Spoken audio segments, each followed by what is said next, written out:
por quedarse después del break. Café.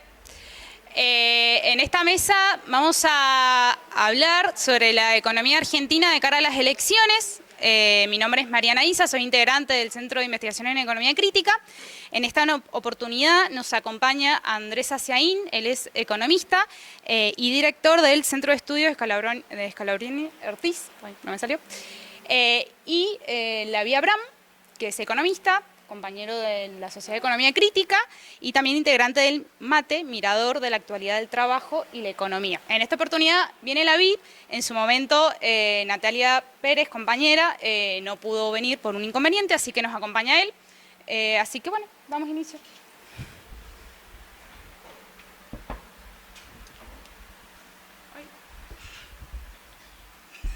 Se cae. Para, ayúdame. No te preocupes. Hola, ¿qué tal? Buenas tardes, mucho gusto. Sí, soy Lavia Abram, mirador de la actualidad de trabajo y la economía, un equipo de economistas de la ciudad de Rosario, provincia de Santa Fe. Vinimos ahora a plantear un poco esta idea de pensar un poco la economía nacional de cara a las elecciones, de cara a un año eleccionario, todavía falta bastante para las elecciones, y plantear un poco el panorama económico. Y cuáles son los principales problemas y cuáles son, en todo caso, también los principales puntos a favor que muestra la economía nacional en este año. Así que bueno, eso en primer lugar, queremos hacernos algunas preguntas, principalmente queremos preguntarnos por el lugar que tienen los salarios en la economía argentina, por el lugar que tiene el crecimiento económico y cómo se distribuye ese crecimiento y entre quiénes se queda, y bueno, y un poco más también pensar en la cuestión del empleo y finalmente algo de los números propiamente dicho del gasto público y pensar un poco de cara hacia el futuro cómo viene eso, sobre todo en el marco del acuerdo con el Fondo Monetario Internacional que se firmó hace ya un año, de un año a esta parte. En primer lugar, como coyuntura, lo primero que tenemos que ver es la cuestión de la inflación. Hace un año, que es exactamente que coincide con la firma del acuerdo con el Fondo Monetario Internacional, empezamos a tener una inflación de arriba de 5% todos los meses. Lo que vemos en ese gráfico, para quienes están acá y para quienes los ven por la tele, en las barras verticales se ve la inflación mensual, cada uno de los meses, y la línea horizontal roja es la línea que nos va mostrando cuánto es en cada momento la inflación interanual, la inflación medida en ese punto respecto de un año antes en el tiempo. Y lo que estamos viendo, por supuesto, es que a partir de marzo del año pasado, cuando la inflación mensual empieza a oscilar en torno al 5 y 6% mensual, por supuesto se va acumulando y llegamos al último dato en donde tenemos por primera vez desde 1991 una inflación de 100% anual. Ese es el primer dato porque es un dato que llega a todos los hogares, un dato conocido, un dato que nos afecta directamente y que no podemos soslayarlo. Más allá de otros datos, no podemos soslayar efectivamente que nuestra inflación en este momento está en un 100% anual. Y esto golpea directamente sobre las posibilidades, lógicamente, de sostener los ingresos de todos los trabajadores, trabajadoras y de todas las personas que perciben un ingreso. También hablamos de, por supuesto, jubilaciones, asignaciones, planes que tienen que correr a la par de una inflación de 100% anual y que difícilmente o en muchos casos no se sostiene. Entonces, esto efectivamente ha sido uno de los talones de Aquiles de este gobierno, porque esta inflación, a partir de la firma, insistimos, que se desata a partir, y creemos que no es casualidad, y ahora lo vamos a explicar, a partir de la firma del acuerdo con el Fondo Monetario Internacional, nos deja en este lugar de incertidumbre de cara al futuro. Para esto queremos hacer un pequeño repaso histórico de cómo fue esta carrera entre precios y salarios en los últimos 5 gobiernos argentinos. Les voy a presentar un gráfico medio complejo, pero me parece interesante porque nos da una perspectiva histórica, una comparación histórica que vale la pena tener. En cada uno de los 5 gráficos que vemos de izquierda a derecha vamos a ver 2 líneas, una línea verde y una línea roja. En la línea verde vamos a ver cuánto aumentaron los salarios en cada uno de esos gobiernos, tomando una base 100 al inicio de cada gobierno. Al final del gobierno, por ejemplo, en el gobierno de Néstor Kirchner empieza en 100 y el salario termina en 100, perdón, Sí, aumenta un 128%. No empieza en 100, sino que hay un 128% de aumento de salarios. Le pido disculpas, de vuelta. Cada una de las líneas lo que muestra es el aumento porcentual, tanto de salario como de precios, en cada uno de los gobiernos. En el gobierno de Néstor Kirchner aumenta un 128% de los salarios y aumentan 65% de los precios. En el gobierno de Cristina aumenta 160% los salarios, 117% los precios, es decir, en estos dos gobiernos y en el tercero, en el tercer gobierno, el segundo de Cristina, 196 los salarios que sobre el final se levantan y logran tener una victoria sobre los precios que aumentan 176. Y pasamos, por supuesto, a lo que se vio en el gobierno de Mauricio Macri, donde los precios aumentaron 300% y los salarios solamente 213%, es decir, ahí tenemos una pérdida real de salario de entre 25 y 30% de poder adquisitivo salarial en este gobierno. Y en el gobierno actual, por lo menos hasta el mes pasado, un aumento de 315% de inflación y un aumento del 300% de los precios. Una carrera muy pareja. Pero claro, con un nivel de inflación, un gobierno que todavía no terminó, que va por su tercer año y ya tiene 300% de inflación, o sea, un valor mayor que cualquiera de los gobiernos anteriores. Y en ese contexto hay que destacar de alguna manera el poder de negociación de los sindicatos y el poder de negociación de los trabajadores que de alguna manera han logrado garantizar mantener un sendero paralelo al de la inflación, pero que podemos nombrarlo de derrota.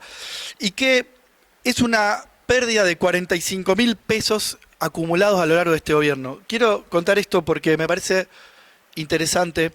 Al lado de cada uno de los gráficos hay un valor en el gobierno que es el siguiente. Se lleva una cuenta medio compleja que hacemos, que es llevar el salario inicial que había en ese momento, el salario promedio, a un valor actual.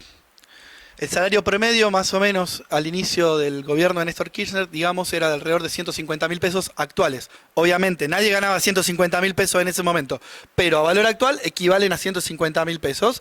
Y cada uno de los meses fue, en términos reales, ganando, y fueron 153, 157, 160, etcétera. Y eso da una ganancia, porque cada uno de los meses el valor real va por encima de los precios. Y si sumamos la ganancia de cada uno de los meses, nos da más de 2 millones de pesos que ganó un trabajador promedio en ese gobierno.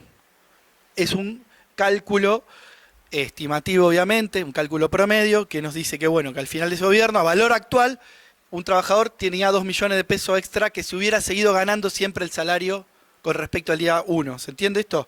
El día 1 ganaba tanto, pero luego su salario aumentó en términos reales. Entonces, no, si hubiera seguido ganando todo lo mismo durante ese gobierno, tendría 0, pero no siguió ganando lo mismo, sino que le fue ganando la inflación y se llevó hacia el final de ese gobierno 2 millones de pesos, 663.000 durante el gobierno de Cristina, 550 en el segundo gobierno de Cristina y perdió 1.400.000 durante el gobierno de Macri. El equivalente a casi 10 sueldos, a lo largo de esos 4 años perdió 10 sueldos. Y prácticamente este empate, donde es un tercio de un sueldo promedio, lo perdido en el gobierno de Alberto, por lo menos hasta hace un mes atrás. Esto, por supuesto, mes a mes y qué sé yo, no pretende ser una respuesta o una forma exacta, pero bueno, es una aproximación histórica también para tomar una dimensión de cómo fueron los últimos 20 años de nuestra economía nacional.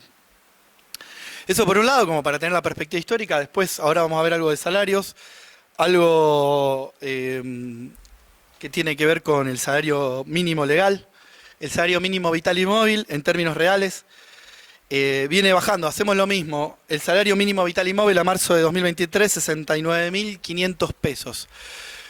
Pero, ¿cuánto era el salario mínimo vital y móvil llevado a valores actuales en el tiempo pasado? Bueno, era 38.000 en 2003. O sea, sí.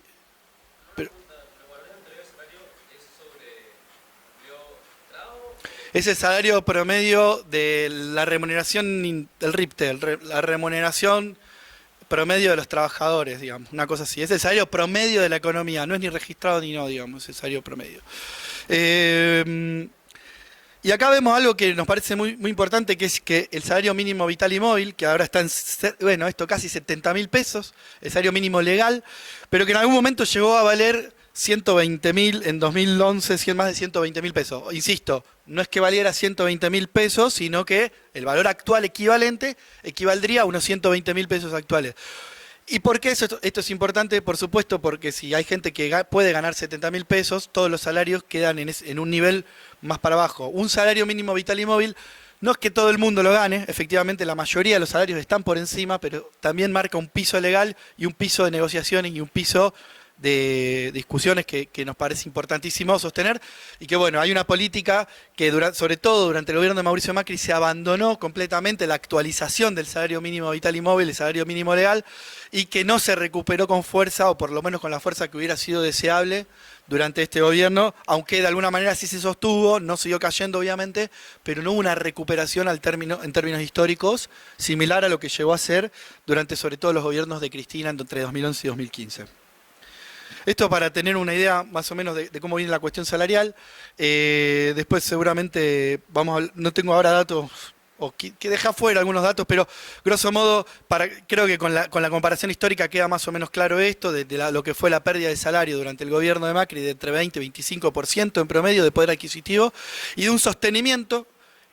Esto quiere decir, de 2018 para acá, cuando se perdieron esos 20-25%, todos quedamos 25 puntos para abajo, y si bien no seguimos perdiendo, o más o menos mantenemos, algunos sectores ganan, algunos sectores pierden, sí tenemos una memoria histórica que hace que hace 7 años que estemos 6-7 años por debajo de un valor que en 2015 era mucho mayor. Entonces no es que se siga perdiendo mes a mes actualmente, o sí, pero depende del sector, pero sobre todo que con la comparación histórica estamos en un escalón menor, un escalón por debajo del que teníamos en ese momento, y que bueno, que de alguna manera entendemos que eso influye bastante en el humor social, obviamente, y en el poder, el poder político, etcétera. Algunas cuestiones más, pero para no poner, para salir un poco de la cuestión salarial, sobre esto mínimo para el pantallazo de lo que fue la actividad económica. Durante 2022 hubo un crecimiento de la economía, esto va acompañado de un crecimiento del empleo también, ahora lo podemos discutir. Más allá, bueno, acá pusimos un freno a la actividad porque los últimos 2-3 meses después de lo que fue el pico inflacionario de octubre, septiembre-octubre, en noviembre-diciembre se notó una pequeña caída en la inflación que aparentemente entre enero y febrero aparentemente estaría, según los primeros datos, repuntando. Entonces, estamos en una encrucijada en este momento, sobre todo de pensar cómo va a ser la actividad económica de acá hasta las elecciones. Si efectivamente va a haber un gasto público que inyecte sobre la economía, que logre aumentar la demanda agregada y que logre de alguna manera recuperar este sendero de crecimiento, o si nos vamos a sostener en lo que parece ser una pequeña recaída que se viene en el último trimestre de 2022. Eso no tenemos la respuesta, por supuesto, pero un poco vemos que ahí hay una decisión política interesante, que es, bueno, ¿cuánto va a ser el gasto público? ¿Cómo se va a direccionar ese gasto público? Y si efectivamente en este año electoral a lograr empujar la economía hacia adelante. Respecto de la cuestión, sigo medio rápido porque no quiero ocupar tanto tiempo, medio estoy tirando como una catarata de datos, pero al mismo tiempo me parece como dar este panorama general nos va a permitir también después tener una discusión más amplia entre todas y todos. Lo siguiente es esto: el empleo registrado sigue creciendo. Esto es interesante verlo.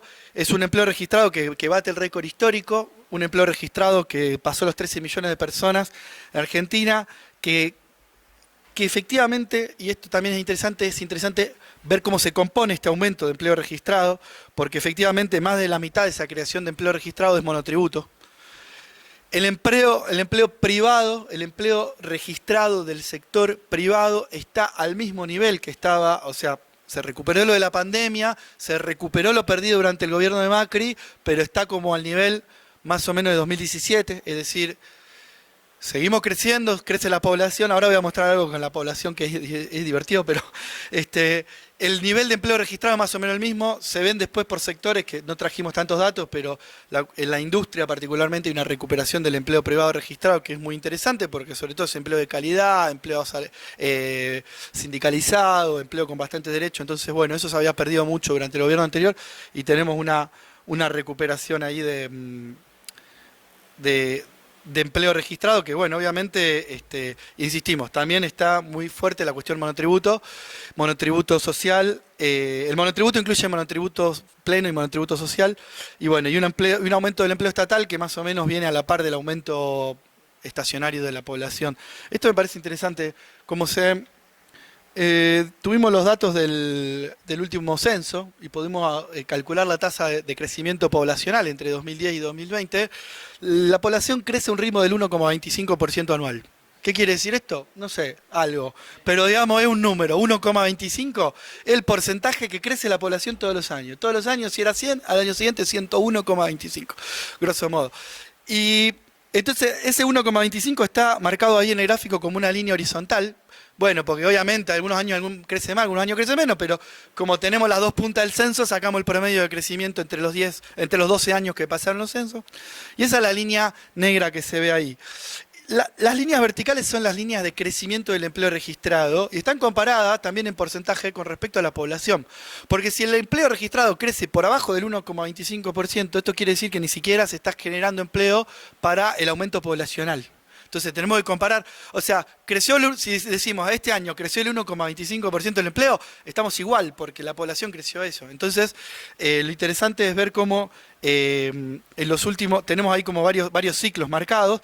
Estos son datos que están desde 2012 y vemos cómo creció al 4% durante el gobierno de Cristina y sobre el final del gobierno de Cristina y el inicio de Macri, en algún momento se estuvo por debajo y que de hecho durante buena parte del gobierno de Macri, lo vemos en barras rojas hacia abajo, bajó el empleo registrado en términos absolutos.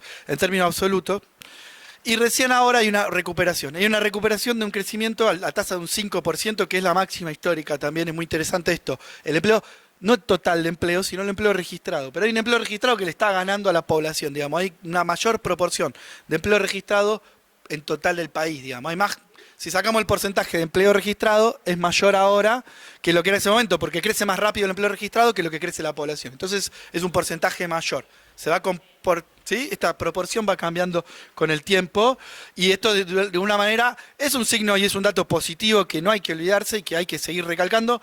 Por supuesto, de la mano de un salario promedio mucho más bajo. Entonces, a ver, crece el empleo porque no hay nada más barato que emplear gente. A ver, en una lista... No, no es teoría neoclásica, sí, en parte sí, pero y esto es un poco lo que queremos plantear, si es teoría neoclásica o no, vamos a plantearlo sobre el final, en los desafíos un poco del gobierno, pero sí, no es que crece estrictamente por esto, hay políticas de empleo, hay una apuesta a la empleabilidad, al empleo registrado también, y hay una apuesta a la industrialización, no es para renegar de las políticas que de alguna manera lo buscan fomentar este empleo registrado, no quiero decir eso, pero sí que de alguna manera también es cierto que entre los precios relativos, el precio del salario es un precio que ha bajado. Dicho todo esto, ¿cómo voy de tiempo? ¿Estamos bien? Yo quería pasar un poquito a cómo viene la cuestión del gasto público, porque lo que vimos ahora en enero particularmente es como un aumento, veníamos viendo en los últimos meses, después de la firma del acuerdo con el Fondo Monetario, cómo empezó a bajar el gasto público en términos reales. A ver, el gasto público sigue creciendo, pero no crece al ritmo que crece la inflación. Entonces, en términos reales, siempre hay más gasto público. O sea, todo aumenta, pero no aumenta lo mismo. Entonces, esta comparación de velocidades es la clave. ¿Aumenta todo al mismo ritmo? No, aumentaron mucho más los precios que lo que aumentó el gasto público. En enero vimos que se dio vuelta. Y que... Efectivamente, enero de 2023 hubo mayor gasto público que en enero de 2022. Sin embargo, en realidad esto es por una cuestión contable, estrictamente, porque básicamente lo que pasó también en buena medida en los meses anteriores es que no se pagó gasto público, se postergaron pagos de gasto público, entonces en enero empezaron a aparecer los pagos postergados y por eso tenemos un valor de gasto público mayor. Cuando miramos esos gastos públicos a qué meses correspondían, lo que vemos es lo siguiente, que no, si hacemos un match entre el pago con respecto a cuándo correspondía haberlo pagado, efectivamente seguimos en un momento de lo que podemos llamar un ajuste del gasto público. Digamos, para decirlo con toda la letra, hay un momento de gasto público que está bajando, o por lo menos no está creciendo, está sosteniendo el ritmo de la inflación, y eso de alguna manera un poco pone en duda esta cuestión que decíamos antes sobre la necesidad de un aumento de gasto público en un año eleccionario para fomentar o hacer aumentar la demanda agregada. Esto tiene que ver un poco, no sé si tiene que ver un poco, pero bueno, para complejizar el panorama, terminamos con la cuestión cambiaria, dos cositas y algunas me guardo también para el intercambio después. La cuestión cambiaria, donde a partir de marzo del año pasado se empezó con un sistema de lo que los economistas llaman la reptación o el crawling peg, que es reptar a la par el valor del dólar del valor de los precios. Es decir, Durante 2020 y 2021 y al principio de 2022 aumentó la inflación a un ritmo, pero el dólar no, entonces el dólar se abarató en términos, sobre todo el dólar oficial, digamos, ¿no? Se fue abaratando, en términos, o sea, era más fácil comprar un dólar más que cualquier otra cosa. De hecho, el dólar estaba caro, empezó a abaratarse. Pero a partir de marzo del año pasado empezó esta reptación, este acompañamiento a la par de precios del dólar con el precio, con los precios en general, lo que de alguna manera implica varias cosas. Implica que los precios internacionales, que todo el año pasado fueron aumentando porque hubo una inflación internacional, producto de la guerra y producto de varios motivos, pero básicamente de la guerra, el aumento de los costos logísticos derivados de esta, etcétera, estos precios internacionales se trasladaron ipso facto a la economía argentina, porque no hubo una forma de desacoplarse de esos precios. ¿Qué quiere decir? Si el dólar se mantiene creciendo todo el tiempo, entonces también lo traslada a la inflación, y de alguna manera el año pasado, que fue un año de alta inflación internacional, hubo que seguirle el ritmo a esa inflación internacional, lo que provocó que se duplicara nuestra inflación. No estrictamente, no es lo único, digamos, es uno de los factores, uno de los canales por los cuales los precios internacionales se trasladaron a los precios locales, y eso de alguna manera influyó en la inflación argentina, que se duplicó entre 2021 y 2022, pasó grosso modo del 50 al 100%, algo que no es menor que lo que aumentó el resto del mundo, en donde se multiplicó por 3, por 4 y hasta por 10 la inflación, pero siempre en valores mucho menor. O sea, inflaciones que pasaron del 2 o el 3 hasta el 20, bueno, en Argentina pasó del 50 al 100. La proporción es menor, no deja de ser de todas maneras preocupante. Me guarda una cuestión de distribución del ingreso, pero lo último, quiero pasar a la distribución del ingreso esto, que es una distribución del crecimiento, antes que nada, y dejo acá algunas preguntas. O sea, tenemos crecimiento económico, 2021, 2022 tuvimos un crecimiento económico. En la línea de abajo se ve lo que vale la masa salarial, esto al tercer trimestre del año, tercer trimestre del año pasado, no son números estrictamente actuales, pero la tendencia nos sirve bastante. La masa salarial, 27,5 billones de pesos, que es la masa salarial, toda la suma de todos los salarios pagados en la Argentina, 27,5 billones.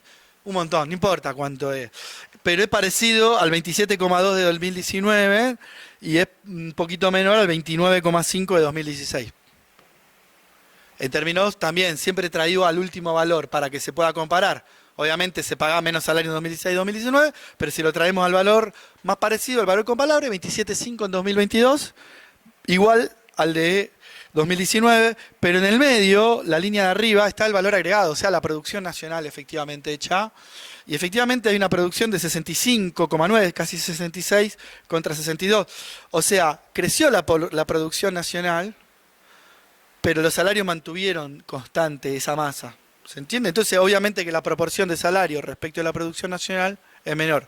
Lo que llamamos el famoso porcentaje de la torta, eso es este porcentaje de la torta que está explicado con un gráfico diferente para mirarlo en una secuencia histórica. Pero es esto, el porcentaje, no está el porcentaje, sí está el puesto, el porcentaje ahí, que era 48,4% en 2016, 43,9, 44, 48, 44 y termina en menos de 42.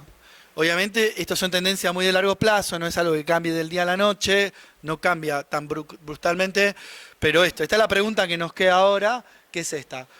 ¿Cuál es la posibilidad de aumentar los salarios en este esquema? ¿Cuál es la apuesta efectiva, si es que la hay, de parte de este gobierno para lograr un aumento efectivo de salario de acá hasta las elecciones? Si esto es posible y si esto va a chocar o no va a chocar, obviamente, con una restricción externa, que bueno, me salté ahí el gráfico de reservas, pero digamos, con la dificultad que tenemos de acumular reservas y de pagar una deuda que a todas luces parece muy compleja, por lo menos en el futuro. Eso es todo, cierro, le doy la palabra a Andrés. Después seguimos.